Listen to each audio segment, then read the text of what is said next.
I'm Rowan Bortz, and the country I did my human rights report card on was South Sudan. The grade I gave it was an F, which means I believe South Sudan is a failed state, as I will hopefully explain in this video. So here's South Sudan. It is bordering Sudan, Ethiopia, Kenya, Uganda, the DRC, and the Central African Republic. Here are a lot of the provinces in South Sudan. So the first thing that we're going to look at is some of the key human rights issues that South Sudan is facing currently. We're going to start with the one that I believe is the most pressing and the most egregious, which are civilian attacks. So these civilian attacks often target the weakest members of society, which in this case are women, children, and the elderly.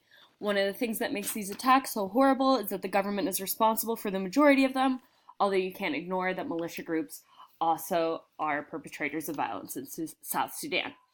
The UN mission in South Sudan, which I will refer to later in this video as UMISS, documented 40 villages attacked by government forces, leading to the deaths of 232 civilians. Other targets in these attacks are schools and health facilities. There's rampant sexual violence in South Sudan. Women are often targeted during village attacks as they flee these attacks or when they go in search of basic necessities such as food or water. Consequently, many acts of sexual violence occur around UN sites. Furthermore, there are 6,500 children currently documented as child soldiers in South Sudan. These children are often recruited through forced abductions and are also victims of sexual assault, abuse, and are maimed or even killed. The second human rights abuse we're going to look at is related to the justice system in South Sudan. The South Sudanese justice system promotes widespread impunity for perpetrators of violence, sexual and otherwise. One of the reasons this is because often the government is the perpetrator of this violence. One example of widespread corruption is that this May, General Gabriel Riek was appointed Chief of the Defense Forces by the President of South Sudan, Kiir. Riek is the subject of sanctions from the United States, the European Union, and the United Nations for war crimes. In August, President Kiir announced amnesty for notorious rebel commanders who have also been accused of human rights violations. The third human rights abuse we're going to look at are attacks on humanitarian aid. Since 2013, 100 aid workers have been killed in South Sudan, making it one of the most dangerous places to be an aid worker. In February, 29 aid workers were arbitrarily detained in the Bagari area. In April, 10 aid workers were abducted for 5 days in Ye. And in July, armed youth burned humanitarian facilities in Maben County, although it's important to note that these youth were burning down these facilities in protest. Since humanitarian aid activities were suspended. The UNMISS peacekeepers have been attacked on several occasions, leading to the death of a Bangladeshi soldier in June and a Nepalese soldier in September.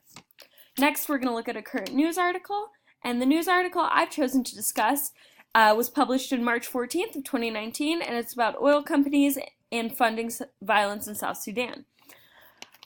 So, according to a UN report released on February 20th of this year, the state-owned oil company Nile Petroleum Corporation, which is also referred to as NilePet, as I will call it, is designed for autocratic control. So in short, NilePet is in the hands of President Kiir, who has appointed many National Security Service, or NSS, affiliated individuals to the board.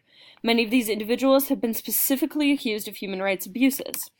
NilePet's revenue goes to the NSS, or the majority of it, where it is then used to purchase military weapons. If we need any further proof of corruption in South Sudan and in NilePet, we can just look at the 2016 letter from the government asking NilePet for $1.5 million for NSS purposes.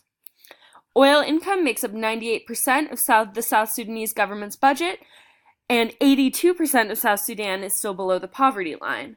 This is clear-cut evidence that the majority of oil money is going into the pockets of those connected to President Kiir and those high up in NilePet. NilePet is still a private company despite all of this, so it is not subject to many of the regulations that publicly funded companies are. The United Nations has recently been pushing for more transparency in NilePet and in other oil companies and other oil-run countries to decrease corruption. So finally, we're going to go and we're going to look at some images. We're going to look at two images, the first of which is this.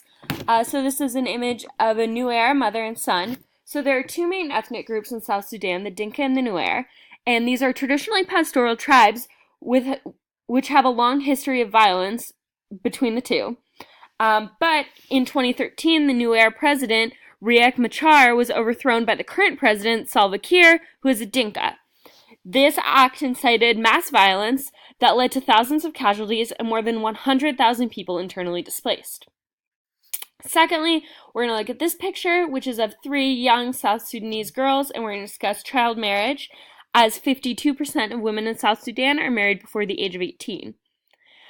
There are many reasons for this, some of which are widespread poverty, as families are often given a dowry for marriages of their daughters. Oftentimes during armed conflict, women are forced into marriage or prostitution. Sometimes child marriage is done to protect family honor, and sometimes it's simply a result of traditional gender roles. However, the most glaring reason is that there is no legal framework around child marriage, and it is unclear at best whether or not child marriage is legal. All of these combined are reasons why I've declared that South Sudan is a failed state. I think that the government's role in all of these human rights abuses means that the government is not functioning and not serving the South Sudanese people in the way that it should be. Thank you.